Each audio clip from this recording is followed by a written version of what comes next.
Just a quick reminder, I'm not really a keyboard. I don't consider myself a keyboard player. I get the results I want very quickly with improvising and writing, because it's more about writing and improvising in theory to me. So if you haven't watched the previous episodes, I suggest you do, because we build up to this point, and I'm probably just going to kind of go through concepts a little quicker now, because you build the foundation with the other videos.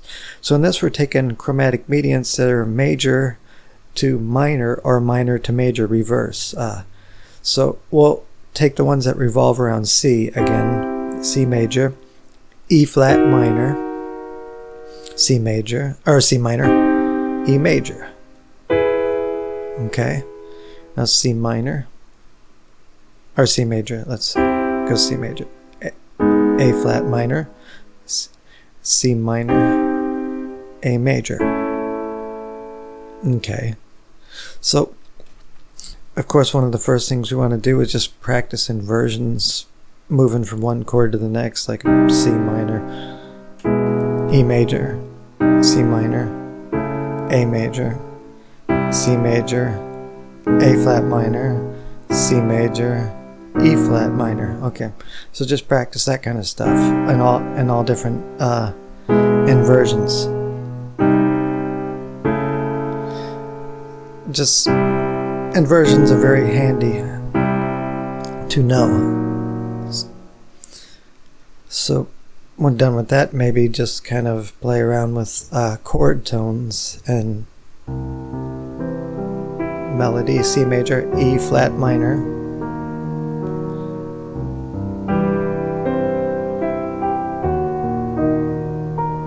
almost kind of a mysterious, slightly dark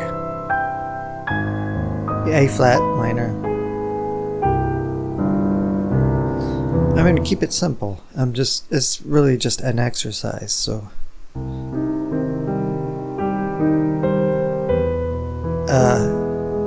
C minor to E major to A major. So alternate between those maybe, and just with chord tones. And you might use a flat 6 stuff, just a flat 6. So I was using the flat 6 there, flat 6 on the E flat minor. Maybe I should do this slower. E major with a flat 6, C minor, C major, E flat minor with a flat 6. Now play it up to speed. Let me see. Cool little effects like that you can do. There's a C major and a C minor, so chord. So playing different scales like Lydian to E flat minor.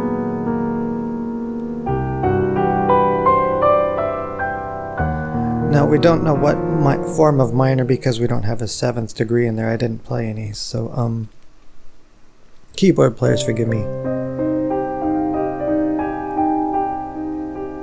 C natural minor, E with just a flat 6, kind of mysterious. C minor, now be A with a flat 6. Very mysterious sound, that.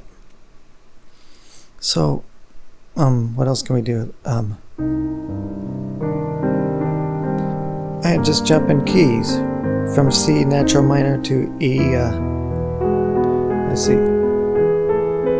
that's kind of a borrowed 2, but the concept of simply just alternating between the 2 different keys, E, the chords of E. That was actually the chords of E, Mixolydian flat 6, but I'm sorry for that.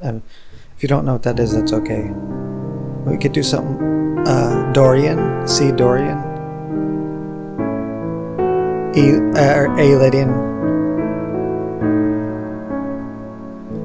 Just jump in between, just simply jumping to the different mode, one mode to the other. C Dorian, A Lydian.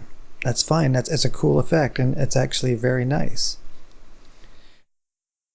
And these are things you could do to get out of your classical training mind, if that's where I started, in that area. And now I love all forms of music, and I'm glad I kind of broke free of that, always having to use some kind of dominant chord to get to new key, and common chord pivots and all that stuff, and thinking just in terms of the major and minor system. It's really helped me. Well, over the years, I've kind of broken away from that. I love all forms of music, don't get me wrong, but thinking in these kind of terms, that just simply jumping from one mode to the next with a chromatic mediant is perfectly okay with me now. And at first I was like, what? Unfortunately, the old rule books are kind of limited, and truthfully and honestly, they're very limited, and they don't set people up to prepare them very well for this kind of stuff. So it's just stuff you learn with experience.